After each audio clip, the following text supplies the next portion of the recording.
The fluorescent light above your desk flickers every 40 seconds. You have counted it. That is what happens when the work stops challenging you. Your mind finds something else to measure. You are 24 years old. You process shipping manifests for a regional logistics company in a mid-sized city that nobody outside of it has ever heard of. Your salary is $31,000 a year before taxes. After taxes, after the bus pass, after the phone bill and the split rent on a 2-bedroom apartment you share with someone you barely speak to, you have approximately $190 left at the end of each month. Some months less, never more. Your mother calls on the first Sunday of every month. The conversation always ends the same way. A silence that says more than either of you will. She is not well. You already know what that will eventually cost. You just don't have the number yet. You eat the same lunch 5 days a week. You don't think about it. Thinking about it changes nothing. And you learned early that energy spent on resentment is energy stolen from everything else. The number arrives in a letter on a Thursday. Your mother's outstanding medical balance is $9,200. The paper is white. The font is clean. The amount is not. You have $620 in your checking account and $140 in a savings account you opened 3 years ago and never added to again. You stare at the letter for a long time, not in panic. Panic is a luxury. What you feel is something quieter and more permanent than panic. It is the specific weight of understanding that nothing will change unless you change it first. Nobody is coming. The system is not broken. It is working exactly as designed, and you are not yet inside it. That night, you open a brokerage account on your phone. You deposit $150. It feels ridiculous.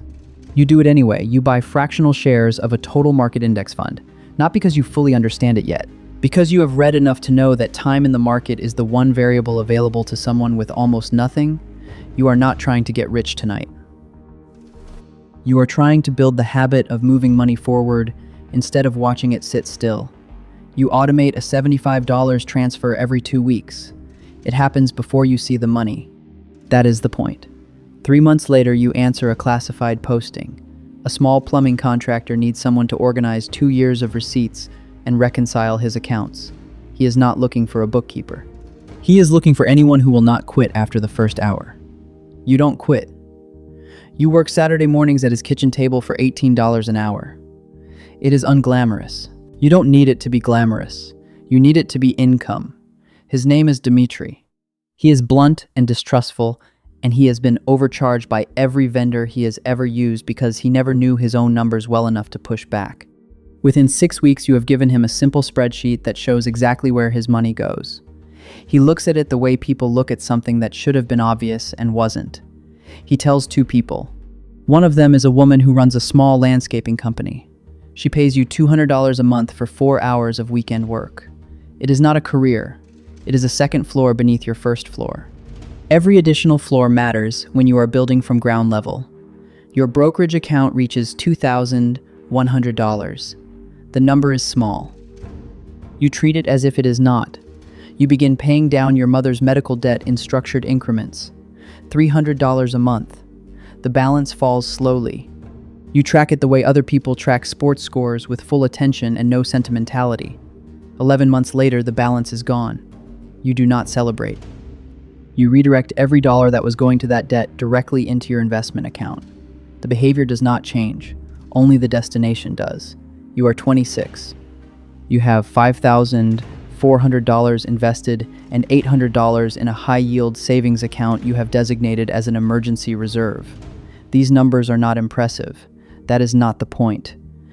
The point is that they exist. And 6 months ago, they didn't. You study for your real estate license in the mornings before work. 40 minutes a day. No exceptions. You tell no one. There is no reason to announce a plan that has not produced results. You sit the licensing exam on a Saturday in February. You pass on the first attempt. You return to the logistics job on Monday. The license sits in your email inbox like a tool waiting for the right problem. The right problem takes 8 months to appear. A property developer, you began doing contract bookkeeping for mentions a duplex he wants to. Offload. The neighborhood is transitional. 2 previous agents declined. The asking price is $68,000. You walk the property on a Wednesday evening with a contractor you met through Dimitri. You go through every room. You take notes. The structural problems are surface level. Paint, fixtures, one bathroom subfloor, and a water heater. The contractor gives you an estimate of $8,500. You already knew the number before he said it. You made your offer at $57,000. The seller, who has been carrying the property for 9 months, accepts within 48 hours. Now you need $57,000 you do not have. The first lender declines. Risk profile. The second lender declines. Property classification. The third lender does not return your second call. You are not discouraged in any way that slows you down. You document your income, your history, your reserve account, and the projected cash flow of the property in a single clean packet. You walk into a community credit union on a Tuesday morning. They review the file. They approve the mortgage at $390 a month. You charge $575 per unit. After insurance, reserves, and the mortgage, you net $510 a month. It is not passive income. You manage every repair call, every lease renewal, every late notice yourself. But the money arrives whether you invoice it or not. That distinction matters more than any single number. At 29, you leave the logistics job. Not in a dramatic moment. You simply calculate that your contract bookkeeping income, combined with the rental cash flow, has exceeded your salary. You give 4 weeks' notice. The flickering fluorescent light is someone else's problem now. You own 2 rental properties by 31. Neither one is in a desirable zip code. Both of them produce cash flow every month. Your index fund account holds $29,000. The compounding is quiet, but it has been working for 5 years now. You can see it starting to bend upward. A real estate investment group contacts you. They are 4 people. Private capital. Distressed commercial properties in secondary markets. They have reviewed your small portfolio, and they want something specific. Not your money, but your ability to read a deal that other people can't see clearly. They offer you a 10% carried interest on any deal you source and model. Carry is not a salary. Carry is a share of the outcome. You accept. You spend 3 months studying a vacant strip mall 40 minutes outside a mid-sized city. The anchor tenant left 14 months ago. The owner is paying $11,000 a month to carry a property that produces nothing. You model the repositioning. 2 medical offices, a regional pharmacy, and a discount grocer. You run the numbers under 5 different occupancy scenarios. The post-stabilization net operating income holds between $160,000 and $190,000 per year across all of them. The group acquires the property for $840,000. Your name is not on the deed. Your model is in every document. 22 months later, the tenants are in place. The net operating income stabilizes at $174,000 annually. The group sells for $2.05 million. Your carried interest is $121,500. You sit with that number for a long time. You do not buy anything. $75,000 goes into a self-directed retirement account, placed into a private lending position at 9.5% annualized. The capital works continuously without requiring your presence. $30,000 is held in reserve. Reserves are not idle money. They are optionality. They are the reason you can move when others cannot. You form an LLC, then a holding company above it. The rental properties transfer into the structure. Depreciation alone reduces your taxable income by more than $30,000 a year. You hire a fee-only financial planner, not because you lack understanding, but because the cost of a blind spot at this stage is no longer manageable alone. He identifies a trust structure you had not yet considered. You implement it. You remain in control of every decision.